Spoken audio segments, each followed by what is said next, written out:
شیخ امام احمد کبیر رفاعی رضی اللہ تعالیٰ عنہ، آپ بچپن سے لے کر نوجوانی تک، جوانی تک، یہاں تک کہ آپ نے جب تک دنیا سے پردہ نہ کیا، ہر موڑ پر، ہر موقع پر اور ہر معاملے کے اندر آپ نے اللہ کی رضا کو ہمیشہ مقدم رکھا۔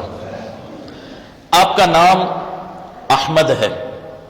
والد کا نام علی ہے، والدہ کا نام فاطمہ ہے، بولو سبحان اللہ۔ احمد نہیں، احمد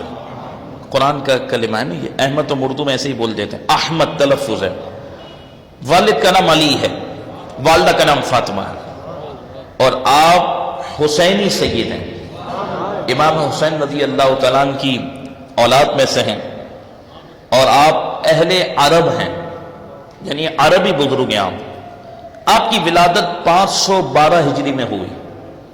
512 ہجری میں آپ کی ولادت ہوئی، اور 578 میں آپ کا وصال ہوا۔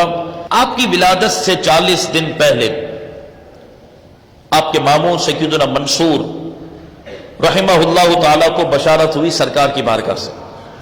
اور آپ نے سرکار دو عالم صلی اللہ علیہ وسلم کو خواب میں دیکھا، تو آپ فرماتے ہیں کہ اے منصور، تیرا بھانجا 40 دن بعد پیدا ہوگا، اللہ تبارک و تعالی اسے اولیاء میں وہ مقام دے گا جو رب العالمین نے مجھے انبیاء میں مقام عطا فرمایا۔ آپ کے متعلق بھی یہ بات مشہور ہے کرامت کے اندر، جیسے حضور سید غوث الثقلین شیخ عبد القادر جیلانی کے متعلق ہے، ایسے ہی کیونکہ آپ بھی غوث پاک کے ہم اثر ہیں، ہم زمانہ ہیں، تو حضور شیخ امام احمد کبیر رفاعی رضی اللہ تعالیٰ کے متعلق یہ بات مشہور ہے کہ آپ بھی ماہ رمضان شریف میں جو دودھ پینے کی عمر ہوتی ہے بچوں کی، تو رمضان شریف کا مہینہ آتے ہی آپ اپنی امی جان کا دودھ روزے کے ٹائم میں نہیں نوش فرمایا کرتے تھے۔ آپ سمجھ رہے ہیں؟ بچہ تو بچہ ہے نا، 7 سال تک تو بچے پر روزہ بھی نہیں ہے، نماز بھی نہیں ہے، پھر 10 سال کی عمر میں ہے کہ مار کر اس کو پڑھاؤ، بالغ ہوگا تو پھر قلم چلنا شروع ہو گئے، سب معاملات ہیں نا، یہ سب عام بندوں کے لیے۔ خدا کا جو پیارا ہوتا ہے نا، وہ بچپن ہی سے وہ کام ہی نہیں کرتا جس میں خدا کی رضا نہ ہو،